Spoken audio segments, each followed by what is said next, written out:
Shalom, selamat pagi saudara yang terkasih di dalam Tuhan. Sebelum kita mau mendengarkan saat teduh pada pagi hari ini, mari kita berdoa. Haleluya Tuhan. Kami bersyukur untuk pagi hari ini Tuhan. Engkau beri hari yang baru. Kami melihat kebaikan-Mu pagi hari ini. Ajari kami untuk mencari wajah-Mu sebelum kami melakukan banyak aktivitas di hari ini Tuhan. Biarlah kami mencari kehendak-Mu, sehingga apa yang kami lakukan di hari ini itu semua berkenan buat-Mu. Terima kasih Bapa, buka hati kami pagi hari ini.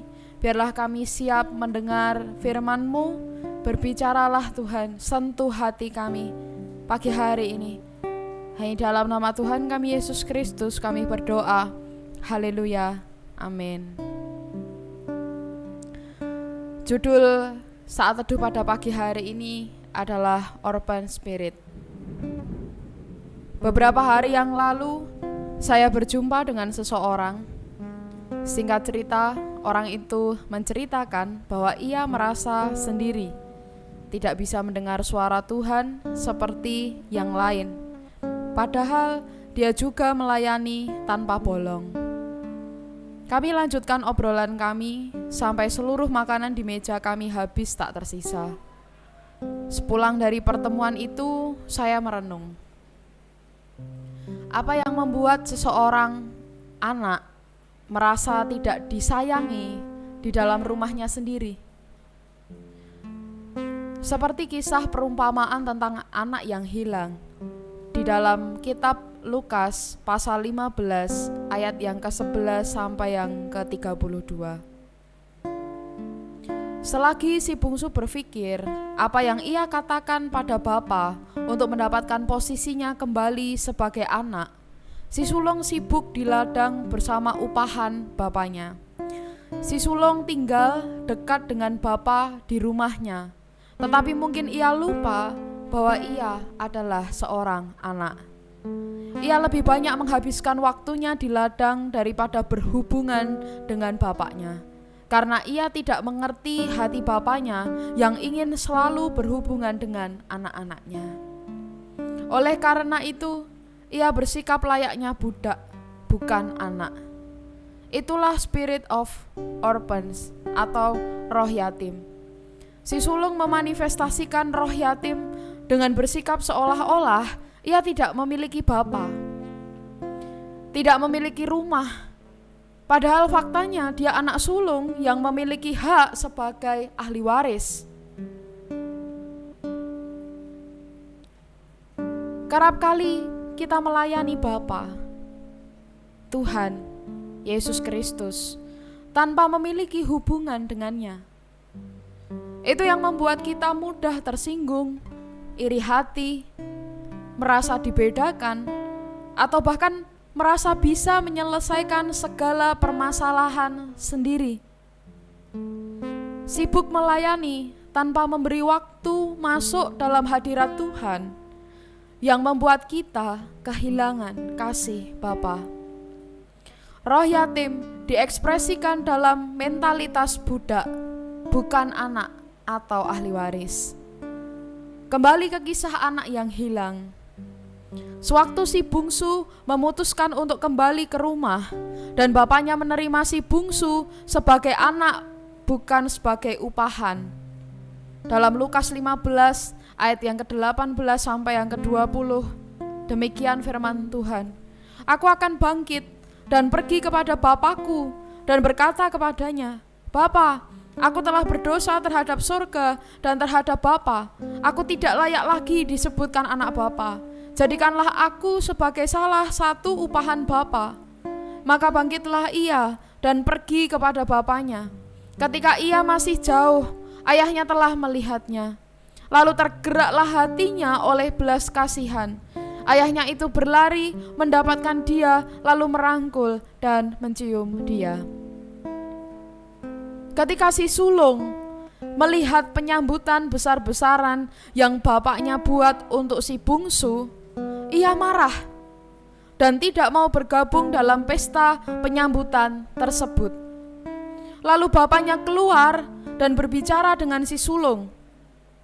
Si sulung langsung meluapkan amarahnya dengan pedas, seperti yang ditulis dalam Lukas 15 ayat 29 sampai yang ke-30. Tetapi ia menjawab ayahnya, katanya, "Telah bertahun-tahun aku melayani Bapa, dan belum pernah aku melanggar perintah Bapa. Tetapi kepadaku belum pernah Bapa memberikan seekor anak kambing untuk bersuka cita dengan sahabat-sahabatku. Tetapi baru saja datang anak Bapa yang telah memboroskan harta kekayaan Bapa bersama-sama dengan pelacur-pelacur. Maka Bapa menyembelih anak lembu tambun itu untuk dia." Si sulung mulai iri, dan tanpa ia sadari, roh yatim mulai masuk dan mengendalikan dia. Itu yang membuat si sulung tak bisa melihat kasih atau belas kasihan bapaknya. Lalu Bapa menjawab dengan kasih, mencoba mengembalikan identitas seorang anak yang hilang dalam diri si sulung. Lukas 15 ayat yang ke-31. Kata ayahnya kepadanya, "Anakku, engkau selalu bersama-sama dengan aku, dan segala kepunyaanku adalah kepunyaanmu." Selama ini yang si sulung lihat hanya ladang dan upahan bapaknya yang banyak. Ia tak pernah menatap wajah bapaknya, apalagi berhubungan dengan bapaknya. Tidak merasa bahwa ia adalah bagian dari rumah itu sendiri. Ia hilang di rumahnya sendiri. Kita telah melihat bahwa kedua bersaudara dalam kisah anak yang hilang mencoba hidup di luar rumah. Kerap kali kita melihat bahwa hanya si bungsu yang mencoba pergi dan menjauhi Bapa. Tapi si sulung hanya membuat bapaknya terkesan dengan bekerja di ladang bersama para upahan tanpa memiliki hubungan yang menjadikan ia memiliki mentalitas seorang budak, bukan anak.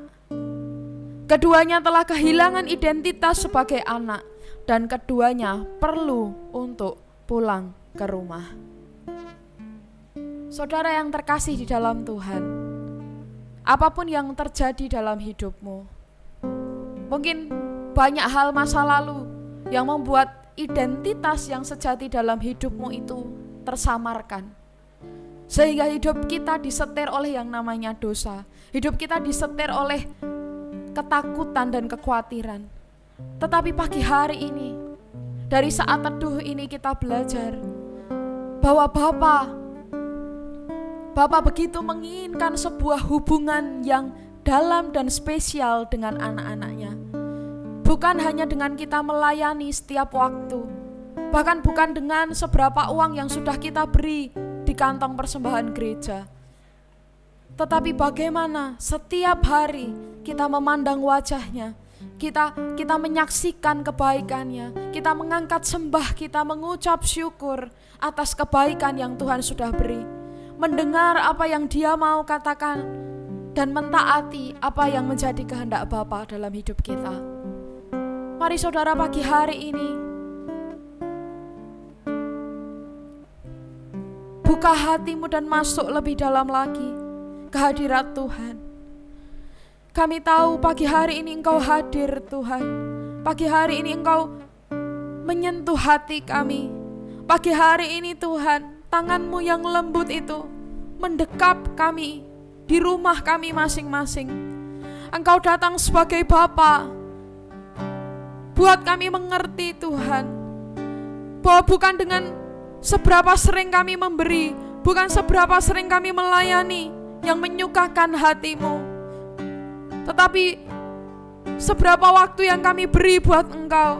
Ketika kami duduk diam di bawah kaki-Mu, ketika kami selalu dengar-dengaran, ketika kami selalu tanya sama Tuhan, bukan menyelesaikan segala sesuatu dengan kekuatan kami sendiri, tapi kami mau belajar untuk berjalan bersama Bapa kami, Yesus Kristus Tuhan. Oh Bapa, Yesus Tuhan, kami sembah Engkau, tinggikan nama-Mu, haleluya.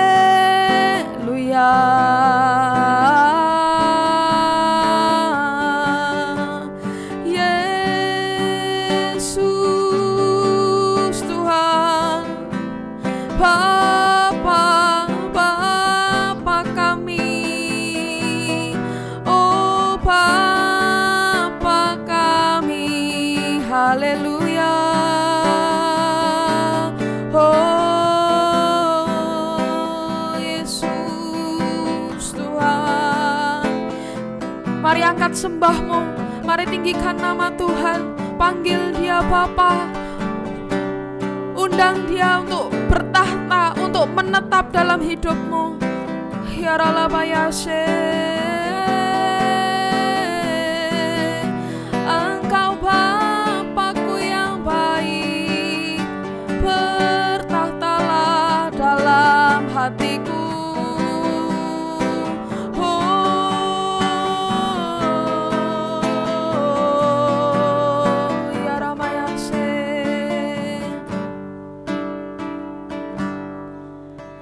Engkau Bapa yang mengasihiku,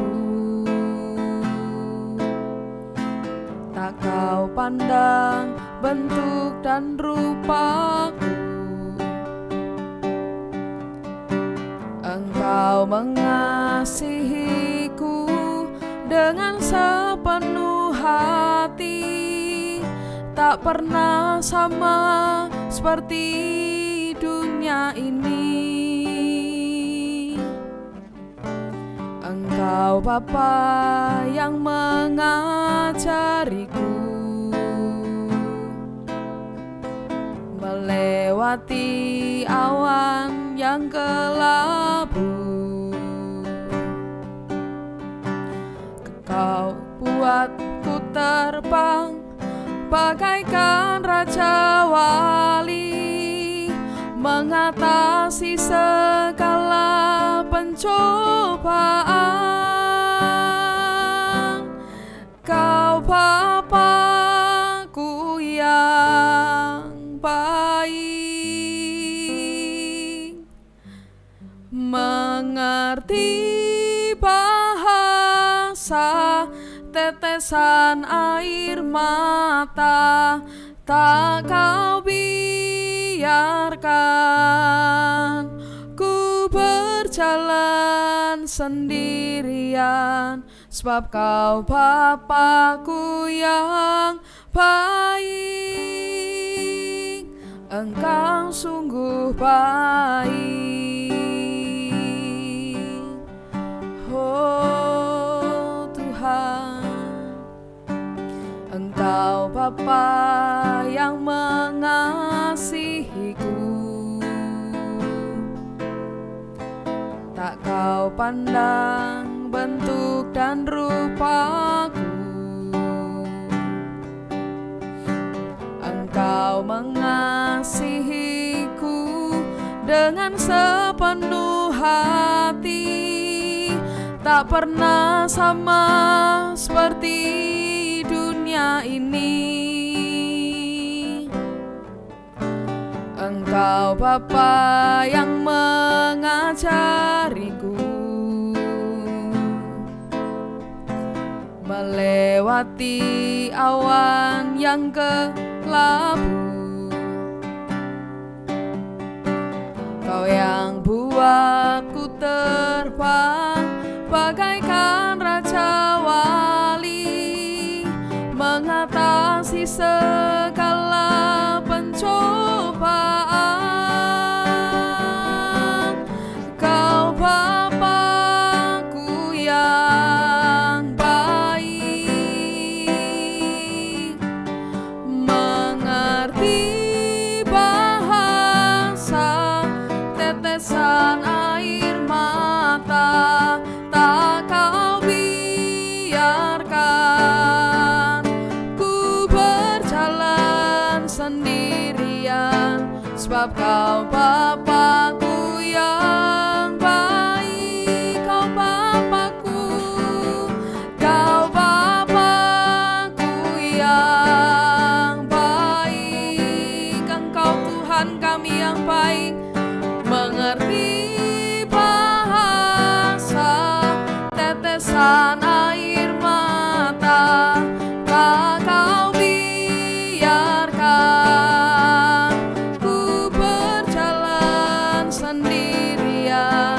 sebab Kau Bapa-Ku yang baik. Mari dengan hatimu nyatakan, Kau Bapa-Ku yang baik. Engkau Bapa kami yang baik Tuhan. Kau tidak akan pernah meninggalkan kami, dan Kau selalu berjalan bersama kami. Buat kami mengerti, pagi hari ini kami mematahkan spirit anak yatim piatu Tuhan. Biarlah kami hidup dengan identitas sejati kami, yaitu putra dan putri kerajaan sendirian. Sebab Kau Bapa-Ku yang baik, Kau Bapa-Ku yang baik, Kau Bapa-Ku yang baik. Mengerti bahasa tetesan air mata, tak Kau biarkan ku berjalan sendirian. Sebab Bapa-Ku yang baik, Engkau sungguh baik.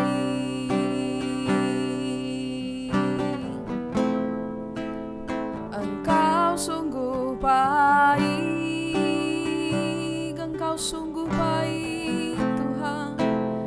Engkau sungguh baik. Haleluya, haleluya.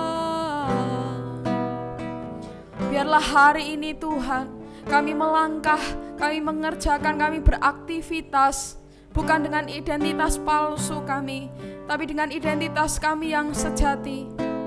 Kami bukan upahan Tuhan, kami bukan budak, tapi kami adalah seorang anak yang begitu dikasihi oleh Bapaknya. Dan pagi hari ini kami terima Tuhan kasih-Mu.